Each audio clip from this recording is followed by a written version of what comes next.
Hormuz కేరాఫ్గా జరుగుతున్న రాజకీయం అనుకోని మలుపు తిరిగింది. నిన్నటి వరకు అమెరికాకు మద్దతిచ్చేది లేదు అని భీష్మించు కూర్చున్న మిత్రదేశాలు ఇప్పుడు కలిసికట్టుగా ఇరాన్ను కొడదాం అంటూ ముందుకొస్తున్నాయి. Britain, France, Germany, Italy, Netherlands, Japan దేశాలు అమెరికాకు మద్దతిచ్చాయి. ఫలితం హార్మూజ్లో హై వోల్టేజ్ యాక్షన్ కూడా స్టార్ట్ అయిపోయింది.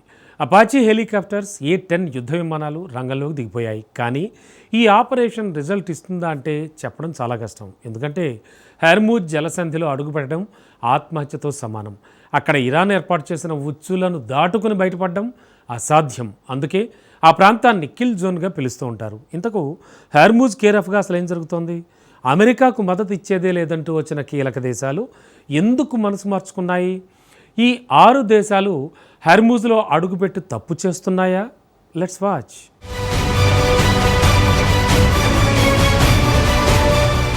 మిడిల్ ఈస్ట్ వార్లో బిగ్ ట్విస్ట్, రంగంలోకి మిత్రదేశాలు.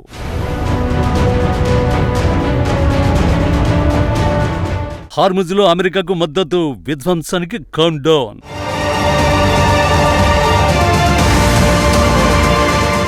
ఇరాన్ కిల్ జోన్లకు వెళ్లడం ఆత్మహత్య చేసుకోవడమేనా?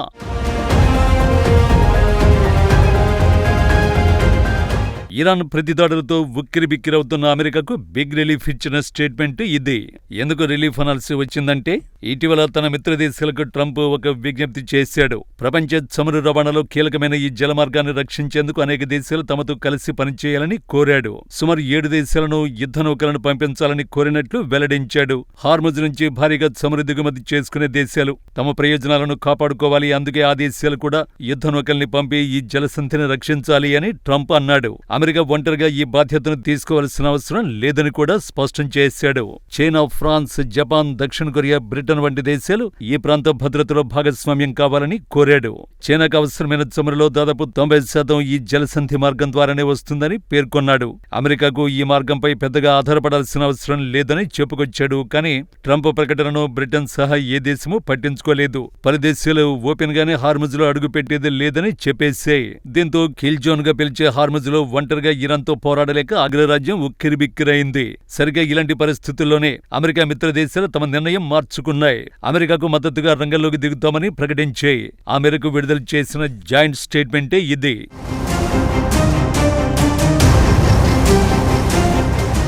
ఈ స్టేట్మెంట్లో ఏముందన్న విషయానికే వస్తే, హార్ముజ్ జలసంధి నుంచి క్షేమంగా రాకపోకలు సాగించడానికి తమ వంతు సహకారం అందిస్తామని Britain, France, Germany, Italy, Netherlands, Japan ప్రకటించాయి.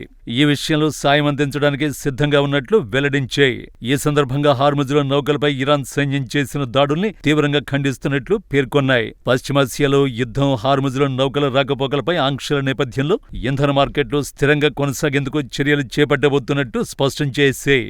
ఈ విషయంలో సమన్వయంతో పనిచేస్తామని తెలిపాయి. హార్ముజ్లో చమురు, గ్యాస్ నౌకల రాకపోకలకు ఎలాంటి అవంతరాలు ఉండకూడదని తేల్చి చెప్పాయి. ఇందుకోసం తమ ప్రయత్నాలు తాము చేస్తామని వివరించాయి. ఇంధన ఉత్పత్తి దేశాలతో కలిసి పనిచేస్తామని పేర్కొన్నాయి. ప్రస్తుత పరిస్థితుల్లో ఇంధన ఉత్పత్తి మరింత పెరగాలని, తద్వారా మార్కెట్లపై ఒత్తిడి తగ్గుతుందని వెల్లడించాయి. కానీ ఇప్పటి వరకు అమెరికాకు మద్దతునిచ్చేది లేదని చెబుతూ వచ్చిన ఈ దేశాలు ఇప్పుడే ఎందుకు మనసు మార్చుకున్నాయి?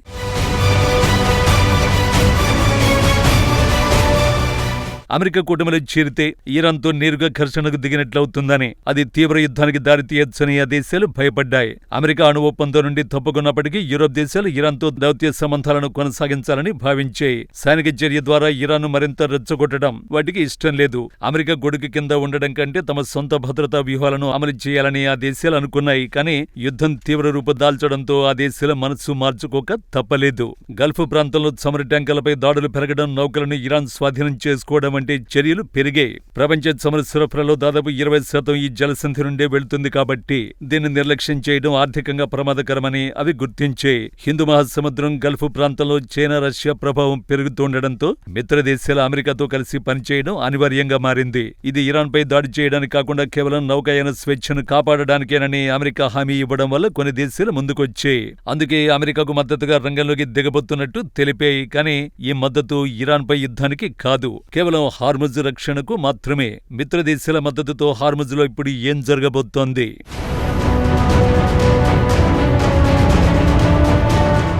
Britain, France, Germany, Italy, Netherlands, Japan వంటి దేశాలు ఇప్పుడు సంయుక్తంగా రంగంలోకి దిగుతున్నాయి. వాణిజ్య నౌకలకు రక్షణగా ఈ దేశాల యుద్ధ నౌకలు తోడుగా వెళ్తాయి. ఇరాన్ సముద్రంలో వేసిన మందు పాత్రలను తొలగించడానికి ప్రత్యేక నౌకలను రంగంలోకి దించుతారు. డ్రోన్లు, నిఘా విమానాల ద్వారా జలసంధిలో ప్రతి కదలికను గమనిస్తూ దాడులను అడ్డుకునే ప్రయత్నం చేస్తారు. అమెరికా ఆల్రెడీ హార్ముజ్లో భీకర దాడులు మొదలుపెట్టింది. తీర ప్రాంతంలో ఇరాన్ మోహరించిన క్షిపణి లాంచర్లు, డ్రోన్లు, బోట్లు వంటి లక్ష్యాలను ఛేదించేందుకు తక్కువ ఎత్తులో ఎగిరే అపాచే అటాక్ హెలికాప్టర్లు, తక్కువ ఎత్తులో ఎగిరే విమానాలను రంగంలోకి దింపింది.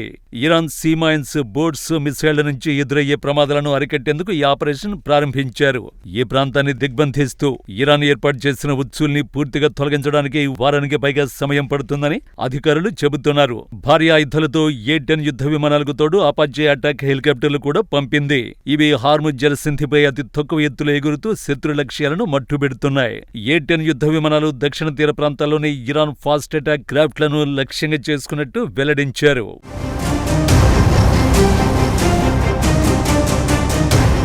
మరోవైపు ఈ దాడుల్లో తమ మిత్రదేశాలు కొన్ని అటాక్ డ్రోన్లను ఎదుర్కోవడానికి అపాచే హెలికాప్టర్లను రంగంలోకి దించినట్లు అమెరికా జనరల్ డాన్ కెయిన్ వెల్లడించారు. అయితే ఆ దేశాలు ఏవన్నది మాత్రం చెప్పలేదు. వాస్తవానికి కొన్నాళ్ల నుంచే A-10 అపాచే హెలికాప్టర్లు ఇరాన్ డ్రోన్లను అడ్డుకుంటున్నట్టు డాన్ చెప్పారు.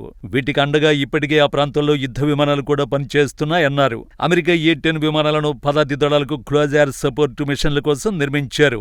తాజాగా ఇప్పుడు వాటిని నౌకలను ధ్వంసం చేయడానికి వినియోగిస్తున్నారు. దీని ముక్కుపై 30 mm గన్ ఉండగా రెక్కలపై బాంబులమర్చి ఉంటాయి. అమెరికా A-10 ఫైటర్ జెట్లు జోర్డాన్ కేంద్రంగా ఉన్నాయి. వీటిని గతంలో ఐసిస్ పై ఆపరేషన్లకు వాడారు. ఇప్పటికే దాదాపు 2200 మంది అమెరికా మెరైనర్లు ఇరాన్ యుద్ధంలో పాల్గొనేందుకు బయలుదేరారు. వీరు ఇరాన్ దక్షిణ తీరంలోని ద్వీపాలను స్వాధీనం చేసుకుని హార్ముజ్ జలసంధిపై పట్టు సాధించాలన్నది వ్యూహంగా కనిపిస్తోంది. ఇక ఇప్పటి వరకు 120 నౌకలను పేల్చేసినట్టు రక్షణ మంత్రి పీట్ హెగ్సెత్ తెలిపారు.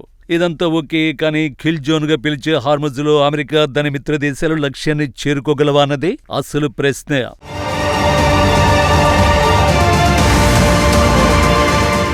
ఇరాన్ దగ్గర అత్యాధునిక యుద్ధ నౌకలు లేకపోయినా అంత ఈజీగా మాత్రం తమ ప్రత్యర్థులకు లొంగదు. అది ఇప్పటికే తేలిపోయింది. హార్ముజ్ జలసంధి చాలా ఇరుక్కైనది. ఇక్కడ అమెరికాకు చెందిన భారీ విమానవాహక నౌకలు తిరగడం అంటే ఒక ఇరుకైన గల్లీలో పెద్ద లారీని నడపడం లాంటిది. అవి వేగంగా మలుపులు తిరగలేవు, దాడుల నుంచి తప్పించుకోలేవు. ఇరాన్ తన హార్ముజ్ తీరం వెంబడి ఉన్న క్షిపణులు, చిన్న స్పీడ్ బోట్లు, డ్రోన్లతో ఆ నౌకలను సులభంగా లక్ష్యంగా చేసుకుంటుంది. ఇరాన్ వద్ద భారీ సంఖ్యలో ఉన్న ఆత్మాహుతి డ్రోన్లు ఒకేసారి 100ల సంఖ్యలో దాడి చేస్తే వాటిని అడ్డుకోవడం అత్యాధునిక రక్షణ వ్యవస్థలకు కూడా సవాలే. ఈ జలసంధికి ఒకవైపు ఇరాన్ తీరం పొడవున ఎత్తైన పర్వతాలున్నాయి. వీటిపై ఇరాన్ తన క్షిపణులను, రాడాలను దాచి ఉంచుతుంది.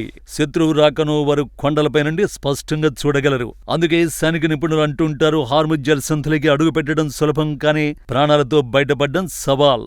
ఇరాన్ నేరుగా అమెరికాను ఓడించలేకపోవచ్చు, కానీ అమెరికాకు కోలుకోలేనంత ఆర్థిక మరియు ప్రాణ నష్టాన్ని కలిగించగలుగుతుంది.